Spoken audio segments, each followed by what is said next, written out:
साथियों, आपका new rising student पर स्वागत है, अभिनंदन है। आशा करता आप सभी स्वस्थ होंगे, मस्त होंगे। तो ये हमारी संज्ञा की थर्ड वीडियो होने वाली है। जो हमारी पहली वीडियो थी, पहली वीडियो के अंतर्गत व्यक्तिवाचक और दूसरी वीडियो के अंतर्गत जातिवाचक, भाववाचक संज्ञा पढ़ चुके हैं। ये हमारी थर्ड वीडियो, इसके अंतर्गत समूहवाचक संज्ञा को कंप्लीट करेंगे। इसके साथ साथ द्रव्यवाचक संज्ञा भी इसी वीडियो में कंप्लीट करेंगे। तो बात करते हैं समूहवाचक संज्ञा के बारे में।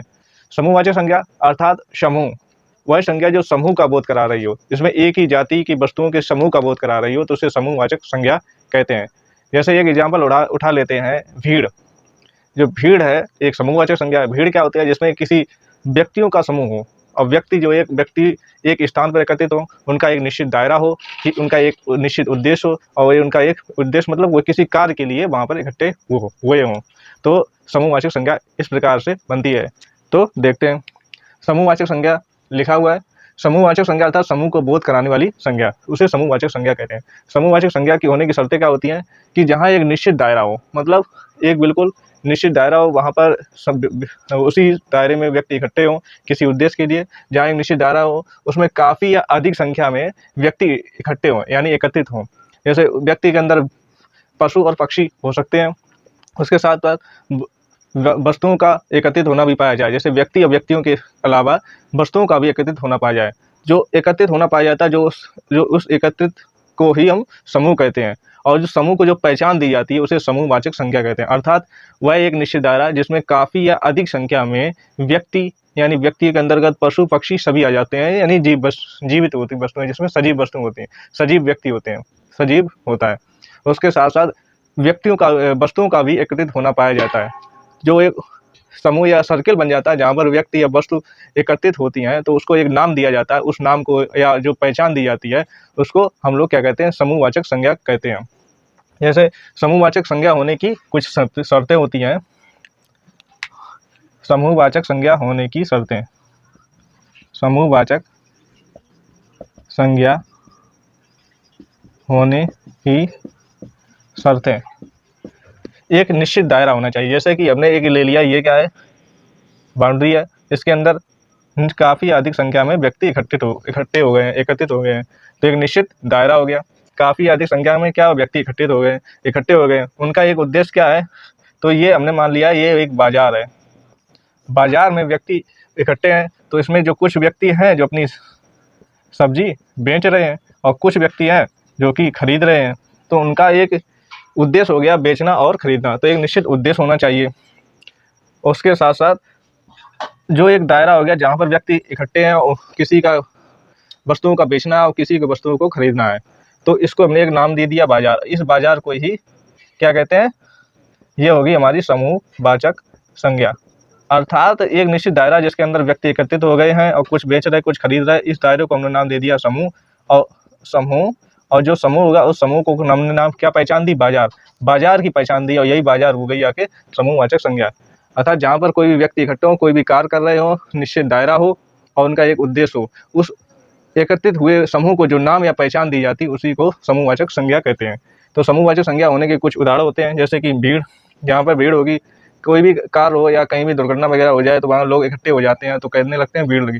तो जहाँ एक निश्चित दायरे में किसी उद्देश्य से व्यक्ति इकट्ठे हो गए, तो उसको कहते हैं भीड़, उसको नाम दिया गया भीड़। और भीड़ होगी हमारी समूहवाचक संज्ञा। जैसे एक कक्षा में छात्र एकत्रित होते हैं, उसके साथ साथ टीचर होता है। छात्रों को कार्य होता है कि ज्ञान को ग्रहण करना, और शिक्षक का कार्य होता है ज्ञान को हस्तांतरित करना, ज्ञान को प्रदान करना।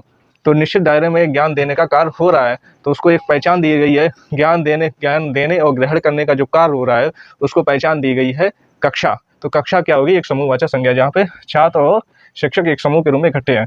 सेना, उसी प्रकार गिरोह, उसी प्रकार विद्यालय इसी प्रकार जितनी भी कक्षाएं, उन सारी कक्षाओं को मिलाकर एक नाम दिया गया, उसको क्या दिया गया नाम? विद्यालय। तो विद्यालय क्या होगी? समूहवाचक संज्ञा,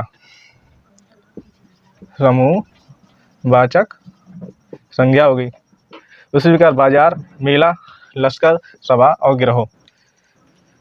गुच्छा, जैसे अंगूर का गुच्छा है। घौंद, केले की जो घौंद होती है, जिसमें केले कुछ समूह के रूप में एक ही से लटके होते हैं, एक ही डाल से लटके होते हैं। कुंज हो गया। थाना, सेना, लोगों का समूह, जहाँ लोग इकट्ठे हो जाते हैं एक ही बार में, किसी ना किसी कोई ना कोई उद्देश्य जरूर होता है।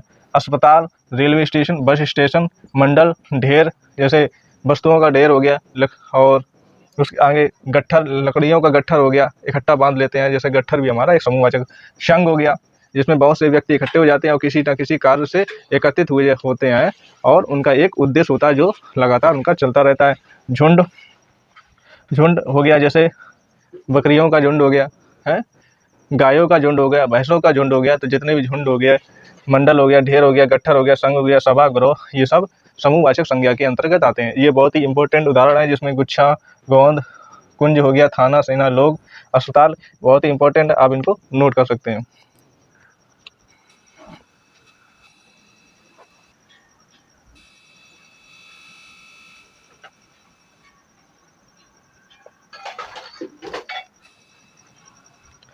आशा करते हैं मित्रों आपने इसको नोट कर लिया होगा। अब बात करते हैं द्रव्यवाचक संज्ञा के बारे में। ऐसी संज्ञा जिसमें वस्तुओं के नाप तोल का बोध कराया जाए, जिसको हम गिन नहीं सकते हैं और जिसको हम नाप तोल सकते हैं, उसे द्रव्यवाचक संज्ञा कहते हैं।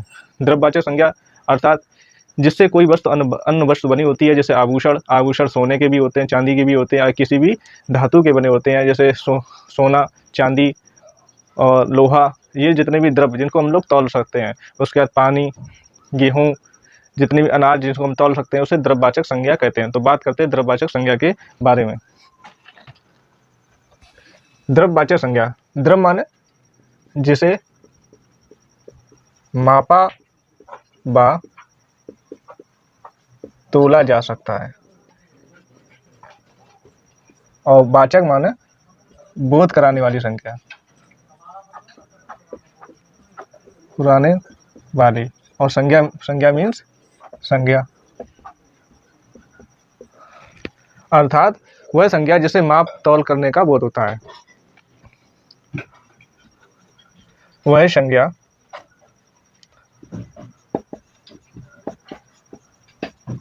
जिससे माप तथा तोल का या तौलने का बोध होता है। मापने व तौलने का बोध होता है, द्रव्यवाचक संज्ञा कहलाती है। वह संज्ञा जिसमें माप, वह वस्तु है जिसे मापा व तौला जा सकता है परंतु गिना नहीं सकता है। तो उसमें लिख लो परंतु गिना ना जा सके, गिना नहीं जा सकता है, द्रव्यवाचक संज्ञा कहलाती है, वाचक संज्ञा कहते हैं। अब बात करते हैं द्रव्य और द्रव्य में क्या होता है। एक होता है द्रव्य और एक होता है द्रव्य। द्रव्य जो बहती हैं वस्तु, जैसे पानी, तेल है, और द्रव्य जो ठोस वस्तुएं होती हैं। और द्रव्य के अंदर ठोस और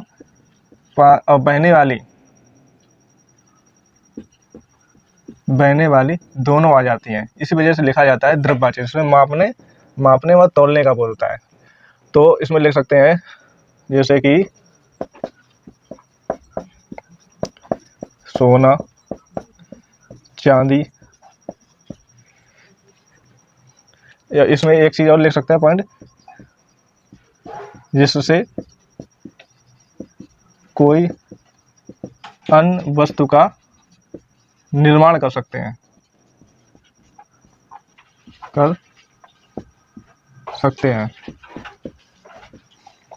जैसे पहला हो गया सोना, चांदी, घी, तेल, घी हो गया, तेल हो गया। उसके साथ आपका आ जाता है, ये सारी हो गई धातुएं,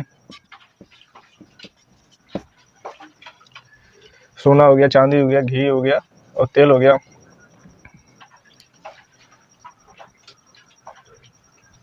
तेल में आ जाता है सरसों का तेल, मूंगफली का तेल।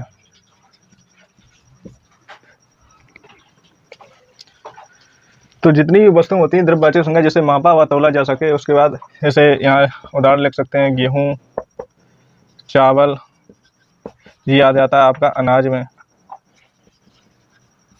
उसके बाद सब्जियों में आता है, लिख लें यहाँ पर, सब्जियां हो गई। जिन वस्तुओं को मापा व तोला जा सकते हैं उसे द्रव्यवाचक संज्ञा के अंतर्गत रख सकते हैं। तो ये हमारी हो गई उदाहरण। तो यहाँ पर हमारी संज्ञा होती है कंप्लीट। और उसके साथ बाद जो जैसे कि उदाहरण जो हमारे समूहवाचक संज्ञा के बचे थे, जैसे एक समझाने का, जैसे कि लिख लें एक उदाहरण समूहवाचक संज्ञा का जो पीछे वाले में रह गया था। समूहवाचक संज्ञा जो है प्रयोग के अनुसार जातिवाचक व व्यक्तिवाचक दोनों हो सकती है। वाचक दोनों हो सकती है। वो कैसे? जैसे कि एक मेला जो है एक समूहवाचक संज्ञा है, और उसी मेले से अगर लिख दिया जाए मेला से एक जातिवाचक मेले का भी बोध हो रहा है। जातिवाचक, जैसे मेले में आता है नौचंदी का मेला, रामनगरिया का मेला, बहुत सारे मेले होते हैं। तो मेले होने से जितने मेले हैं सभी का बोध हो रहा है, तो मेला एक जातिवाचक संज्ञा भी होगी। उसी प्रकार अगर यहाँ पर लिख लें जगह, इसको आपने नोट कर लिया होगा।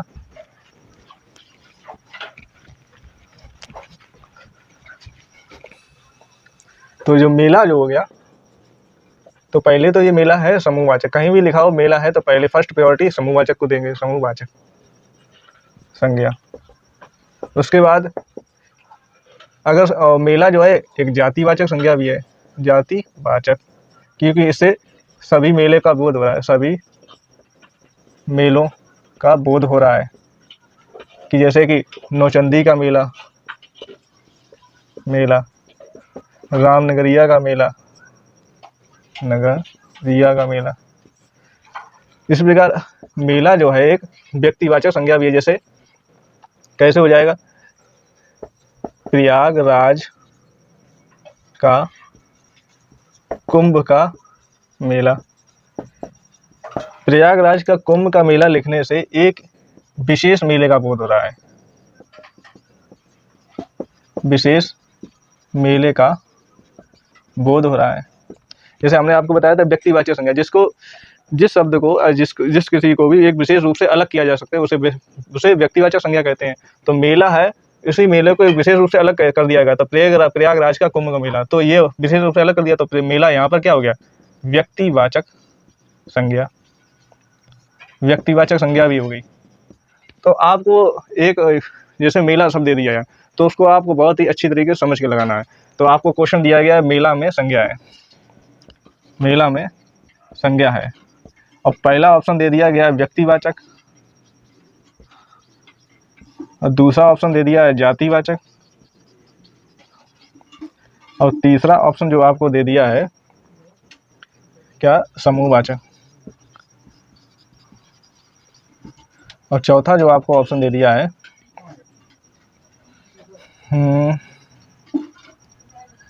लिख लो द्रव्यवाचक। तो आपको पता है द्रव्यवाचक तो कोई हालत नहीं होगा, ये तो कट गया। अब इसमें क्या है, फर्स्ट प्रायोरिटी आपको देनी है समूहवाचक। अगर यदि समूहवाचक ना हो तो उसके बाद आपको जाना है किसमें? जातिवाचक।